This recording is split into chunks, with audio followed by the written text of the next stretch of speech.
बढ़ते हैं अगली खबर की ओर। मंत्री नित्यानंद राय ने प्रेस वार्ता की। इस दौरान उन्होंने बिहार में बाढ़ की स्थिति को लेकर कहा कि राज्य में 11 एनडीआरएफ टीम तैनात है और 8 टीम को रिजर्व रखा गया है। पूरी स्थिति पर सीएम नीतीश कुमार भी नजर बनाए हुए हैं।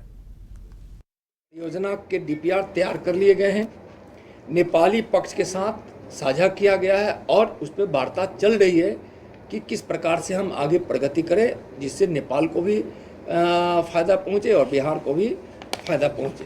मई 2023 में जब नेपाल के माननीय प्रधानमंत्री जी भारत आए थे तो विशेष रूप से माननीय अपने देश के प्रधानमंत्री आदरणीय नरेंद्र मोदी जी ने उनसे बात की और द्विपक्षीय परियोजनाओं को शीघ्र क्रियान्वयन किया जाए, इस पर वार्ता भी हुई।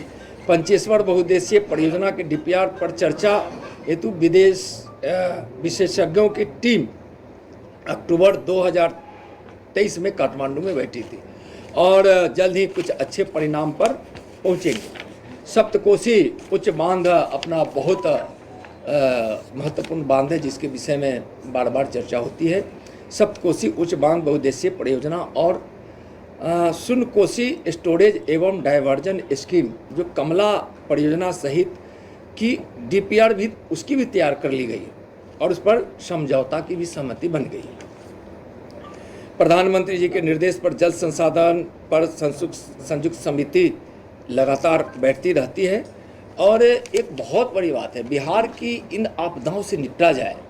पिछले 2024 में माननीय प्रधानमंत्री जी ने जो प्रावधान कराया कि केंद्रीय बजट में 11,500 करोड़ रुपया बिहार के लोगों को जो दंश झेलना पड़ता है बाढ़ का, उसमें उनका दंश न झेले, बाढ़ को नियंत्रित किया जा सके या बाढ़ की स्थिति में हम उतना नुकसान नहीं पहुंचे जितना हमको बार बार उठाना पड़ रहा है।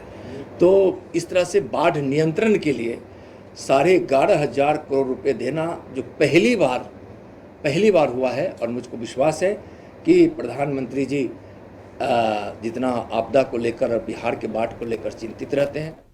बढ़ते हैं अगली खबर की ओर। मंत्री नित्यानंद राय ने प्रेस वार्ता की। इस दौरान उन्होंने बिहार में बाढ़ की स्थिति को लेकर कहा कि राज्य में 11 एनडीआरएफ टीम तैनात है और 8 टीम को रिजर्व रखा गया है। पूरी स्थिति पर सीएम नीतीश कुमार भी नजर बनाए हुए हैं।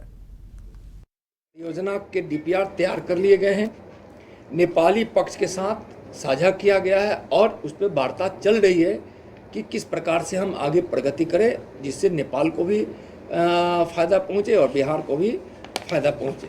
मई 2023 में जब नेपाल के माननीय प्रधानमंत्री जी भारत आए थे तो विशेष रूप से माननीय अपने देश के प्रधानमंत्री आदरणीय नरेंद्र मोदी जी ने उनसे बात की और द्विपक्षीय परियोजनाओं को शीघ्र क्रियान्वयन किया जाए, इस पर वार्ता भी हुई। 25वां बहुउद्देशीय परियोजना के डीपीआर पर चर्चा हेतु विदेश विशेषज्ञों की टीम अक्टूबर 2023 में काठमांडू में बैठी थी और जल्द ही कुछ अच्छे परिणाम पर पहुंचेंगे। सप्तकोशी उच्च बांध अपना बहुत महत्वपूर्ण बांध है जिसके विषय में बार बार चर्चा होती है।